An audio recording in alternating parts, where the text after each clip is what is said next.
Hi guys, I'm Shmee. Hello to you and welcome back to the channel where today you join me for a bit of fun in the BMW M5. It's the latest arrival in the collection. We've been driving it loads, but what we haven't done is learn how to put it sideways. So I'm in Maisach, near to Munich, the home of BMW in Germany. This is their driving academy where they host various driving experiences, plenty of cars, plenty of open space. And today we can explore this car a little bit more. We know it has 600 horsepower, but we also know that it has the xDrive that you can switch from four-wheel drive to two-wheel drive. So we're going to be throwing it sideways, learning to drift a little bit, doing some launch controls and Smokey Burnouts. So let's get in the car and have some fun.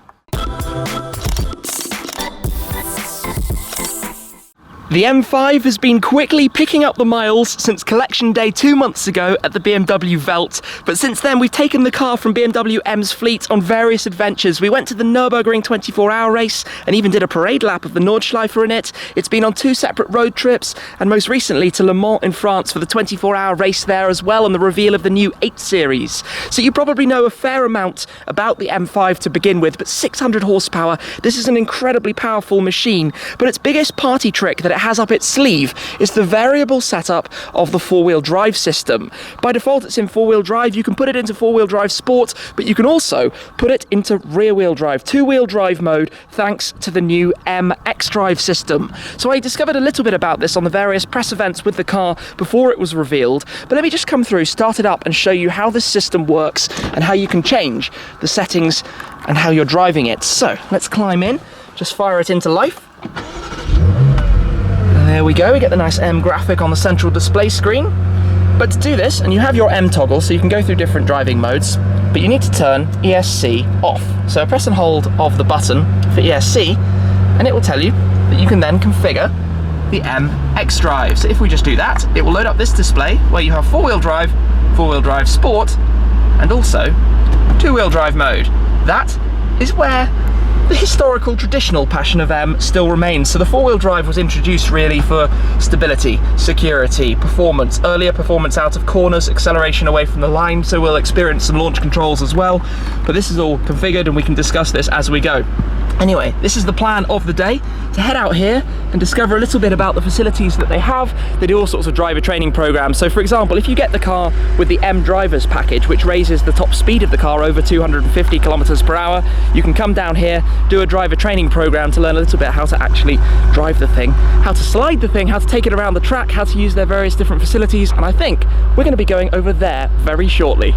Step 1, the launch control. So we need to set up the car into the right modes to do the fastest possible pull away. We've got a nice open stretch in front of us. Obviously launch control gets the car moving incredibly quickly. So in here you can see at the moment we're in default four-wheel drive and everything in its basic standard settings, which is exactly what we don't want. So we've got all of that down here.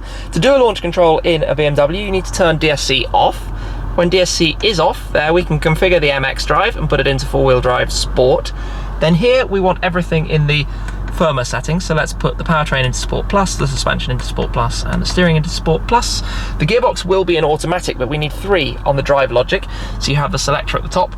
We want that into mode number 3, and then it will be into drive. So there we go, you can just see that in the center, drive into 3, that would be manual, that would be automatic. We're going to do it in automatic, and that is everything now in theory set up for the launch control. Now the next bit is pretty simple. You literally press your foot firmly on the brake pedal. This is going to pull us away as quickly as we can. You want to be in drive, everything is set, it will be a solid press of the throttle pedal, wait a few moments, launch control will be active, and we will effectively take off. It will get a feel of the ground, and this is for maximum fast launch possible from this kind of rocket of a super saloon. So let's see how this goes.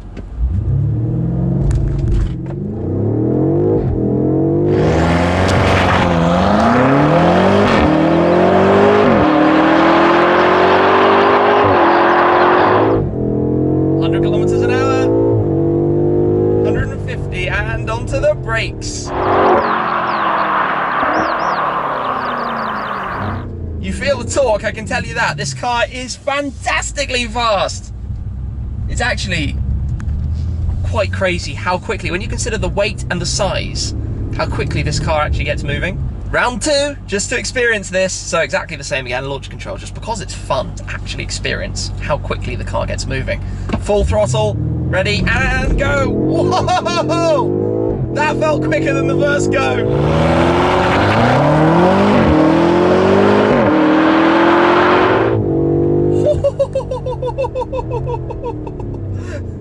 My goodness, you feel the car squirming to get the traction, to distribute the power to the right wheel to make sure it pulls away as quickly as possible, but you can actually tell exactly that's what it's doing. Next up, it is Smokey Burnout. So that means we need the car into two-wheel drive mode, so very easy to change it, given that everything is already off. We can literally just turn that around, go into two-wheel drive. It will notify us also in the center of the dashboard, and you also get that little symbol up there that shows you that you're running in a different powertrain setting.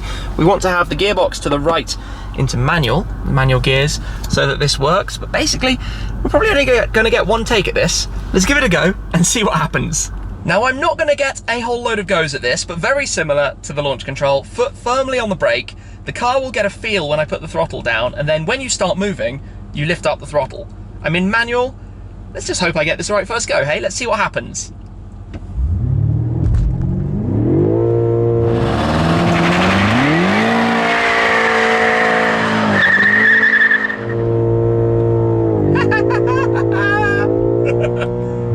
Oh my gosh, that felt amazing! That was really cool! I love it!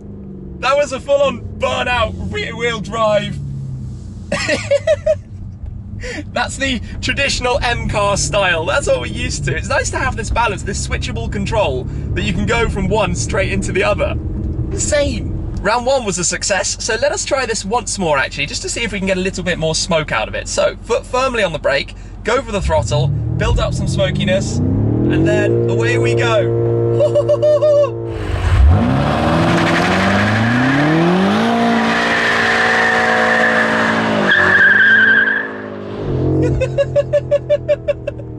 Oh my goodness.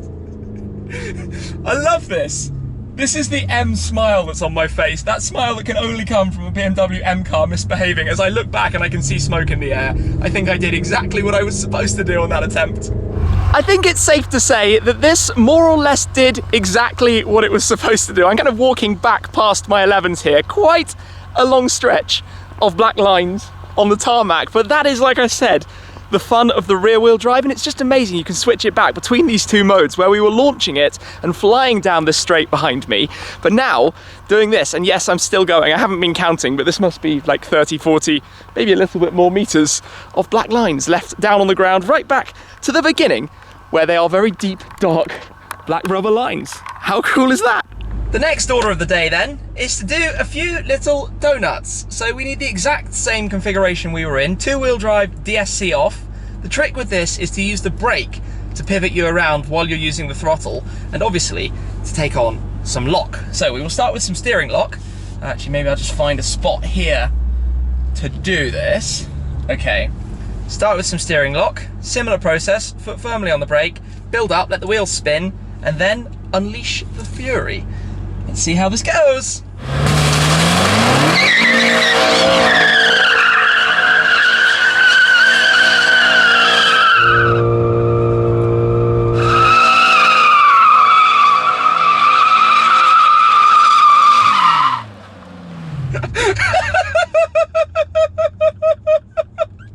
Oh my gosh, those dark lines on the ground. This is where it started then, but the cool thing is you can actually follow the line until we were pirouetting around here. But the crazy thing about the M5 is that because you have a mix of long wheelbase, even though it's a heavy car, but such delicate steering, you can just do that. First time I've ever, literally on camera, the first time I've ever tried to slide this car in any form. And I would say that was pretty neat and tidy. And now we've got some really dark black lines on the ground. That is the result of an awful lot of horsepower going through the rear wheels. It's fascinating that that's the same car that can pull away from the line as we did with the launch control earlier. And now it's done all of this on the ground. My bad. And I now find myself at the drift circuit. So an area of ground sprayed with water to make it even slippier, but we can experiment with these different driving modes here, do some larger power slides making a bigger circle, but I suspect this is going to be quite hard in four-wheel drive, quite easy to spin in two-wheel drive. But let's see what happens out here on the slippy ground. Firstly, we need four-wheel drive. So we'll drive in regular four-wheel drive. We've got 3 on the drive logic. We'll be in manual in second gear so that we have decent torque without the revs flying absolutely everywhere. So four-wheel drive cars, which are notoriously quite hard to drift. So let us have a little go here and see what happens. So stab with the throttle to kick out the back. Oh, there we go. Yep, you can feel the grip. Oh, that's the noise of the understeering. Okay, we can do this slightly.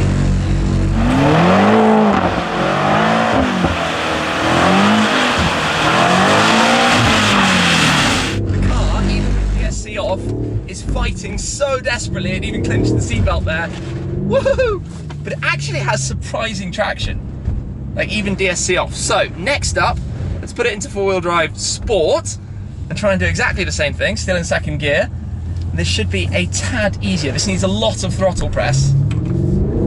There we go, there we go. Wow, the feel of the four-wheel drive drift.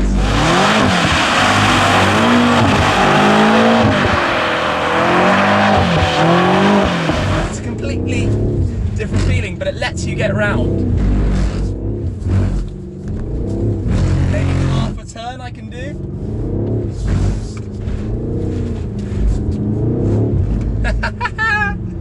Turning this then back into two-wheel drive mode, we're still in second gear as before, so I'm expecting to royally mess this up because two-wheel drive is a completely different concept in the way you use the power.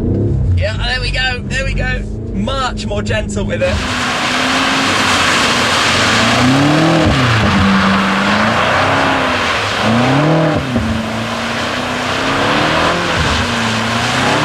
If I use the same level of power as in four-wheel drive sport, we would literally have the car spinning around in a millisecond. Oh, this feels quite nice though.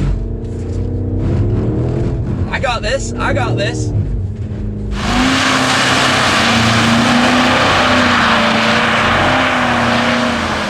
Not too crazy. If you give it too much power, that's when you spin around. But you just need it just controllable amounts. Delicate.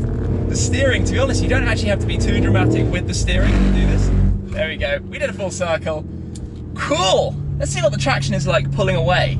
For my last little experiment, I want to do a pull away in each of four-wheel drive sport and two-wheel drive modes. So I found the wettest part of this area. Let's do it first in four-wheel drive. You can tell it's wet because the parking sensors are going off. Let's stop those. But first gear, basically mashing the throttle, no launch control or anything. Let's just see what happens. Four-wheel drive sport, foot flat, away we go. So it gets moving, thinks about it for a second, but basically not too much stress.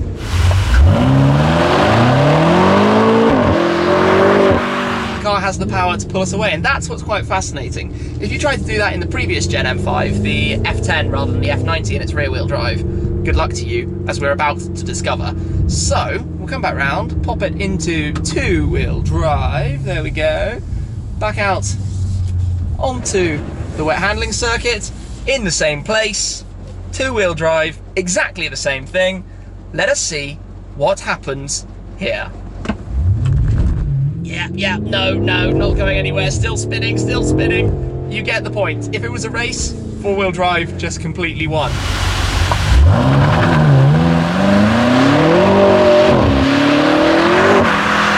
So what I have learnt today is that you can balance four-wheel drive and two-wheel drive to make a pretty epic driving experience, to be able to flip the car between the different modes depending what it is exactly you want to do. Four-wheel drive has the power and the speed, two-wheel drive has the smile sometimes. Four-wheel drive sport has been quite entertaining the various times I've driven it as well. Anyway, let's park up for a moment and just take a breather. That has been absolutely everything that I was hoping it was going to be. Experiencing and discovering the xDrive, what the car is capable of. And as many of you will know, I'm not a fan of doing this unless you're in the right location for it. This is exactly the right place to do this kind of thing. So a big thanks to BMW. Of course, as part of driving the M5 in the first place, we looked at setting up these different opportunities. And for me to see the technology in action, to really get a feel of it, but also have an amazing time and a lot of smiles on my face in the process. So this is not the end of our M5 journey. There is plenty more still to come, but today has been phenomenal fun, really and truly using this car. I think nobody can say that the cars here on the Shmee 150 channel aren't getting driven. So a big thanks to the team here at the BMW Driving Academy in Maisach, the driving experience, also to BMW and BMW M. I hope you've enjoyed this video. We're off now to the next adventure, but make sure to stay tuned, stay subscribed, and be set for the next ones, he says, as a red M4 passes by. In fact, there are many very nice cars right here. M2s, M3s, M4s, you name it. We're surrounded by the entire BMW range. Awesome. What a day. Hope you've enjoyed the video. Thank you very much for watching, guys. I'll see you again next time. Cheers.